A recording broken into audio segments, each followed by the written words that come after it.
생각보다 세계 공용어라는 게 많이 있지 않습니다. 현재 세계에서 가장 많이 사용된다고 느껴지는 스페인어 혹은 영어 같은 경우를 제외하고, 하지만 그 스페인어나 영어를 배울 때도 학습자들이 다 그걸 잘하진 않아요. 그래서 딱히 세계 공용어다라고 할 수 있는 언어가 많지 않은데, 에스페란토어가 굉장히 쉬운 문법 구조를 가지고 세계 사람들이 배우기 쉽게 잘 구성되어 있는 언어라고 해서 관심을 가져보게 되었고, 그런 흥미로 시작해서 지금까지 에스페란토를 좀 다른 언어들과 비교를 하면서 점점 연구를 해오던 것 같습니다.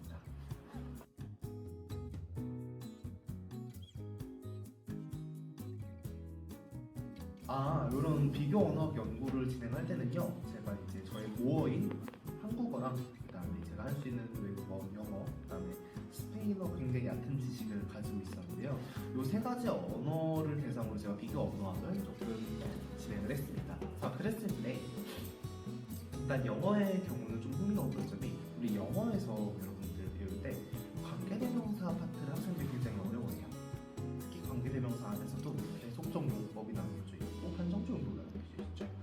그랬을 때 콤마를 붙여야 되는지 아니면 빼야 되는지, 이제 그리고 어떤 관계대명사를 쓰는 게 맞는지 굉장히 헷갈릴 때가 많단 말이죠. 그런데 에스페란토는 너무 이제 세계 공용어로 사용되기 위해서 사람들이 쉽게 배워야 되기 때문에 이런 문법적 구조들이 통일이 되어야 되거든요. 그렇기 때문에 그냥 똑같이 콤마를 하고 여기 이제 관계대명사를 붙이게 통일한 점에서 굉장히 흥미로웠던 것 같고, 또 영어 화자들, 지금 이제 교수님으로 활동하시는 분들조차 영어에서 가장 힘든 게 관사라고 하죠. on, 더. 이거를 언제 어를 써야 되고 언제 더를 써야 되는지 이런 게 굉장히 헷갈리거든요, 배우는 편에서. 그런데 에스페란토 같은 경우는 라로 통일을 시켜가지고 배울 때 굉장히 쉽게 배울 수 있어서 좋았어요. 영어는 한 여기까지 일단 하고요.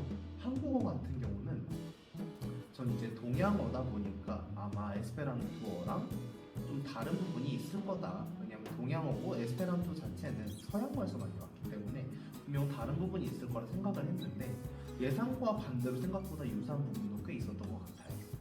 일단 한국어는 교차거문에 속하는 언어예요.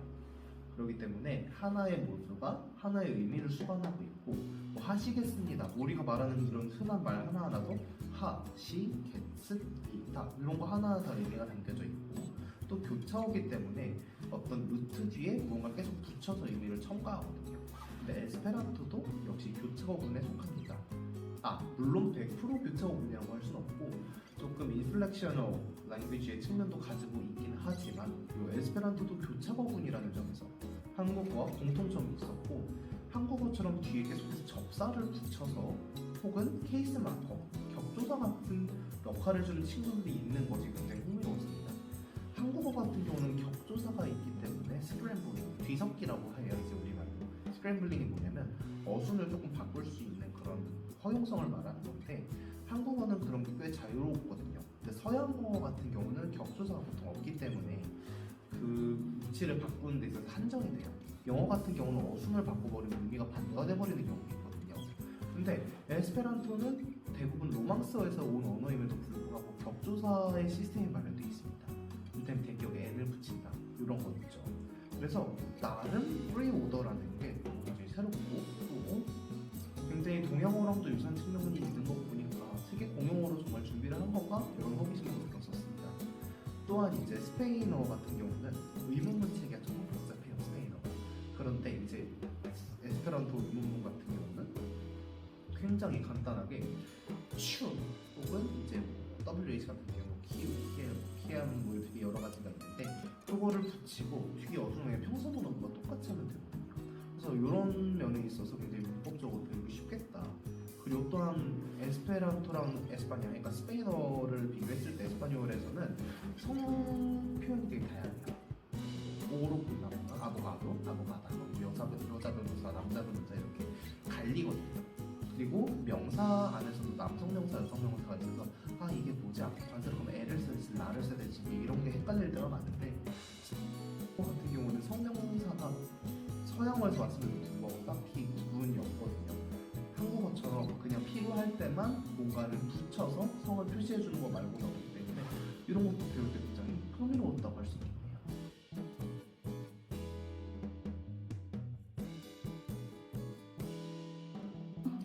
에스페란토어 세계 공용어로 만들어졌죠. 하지만 현실은 그렇게 많이 쓰이고 있는 상태는 아니긴 합니다. 그렇지만 세계 최초로 만들어진 인공어로서 학생들이 한번 외국어를 취미삼아 배워보고 싶을 때 가볍게 접근해서 높은 플루언시를 그 결과를 낳을 수 있는 그런 좋은 언어가 아닐까 싶습니다. 실제로 용례로 치매 예방 교육에서도 에스페란토 교육을 활용하고 있다는 기사도 요즘 나오고 있고요. 그래서 학생 여러분들이 뭔가 내가 외국어를 하나는 하고 싶다, 교양어를 하고 싶은데 문법을 다 외울 자신은 없다, 이런 걸 어떻게 다 외우지? 이렇게 복잡한 언어 싫다, 이런 분들을 굉장히 추천하는 언어고요. 언젠가는 쓸 수도 있죠. 언젠간 세계 공용어로서도 인증을 쓸 수도 있기 때문에 충분히 세계의 이제 인공어로서 공부할 가치가 있다고 생각합니다. 너무 어려워하지 마시고 가볍게 잘 접근하셔서 함께 한번 에스페란토 공부 해보도록 하겠습니다.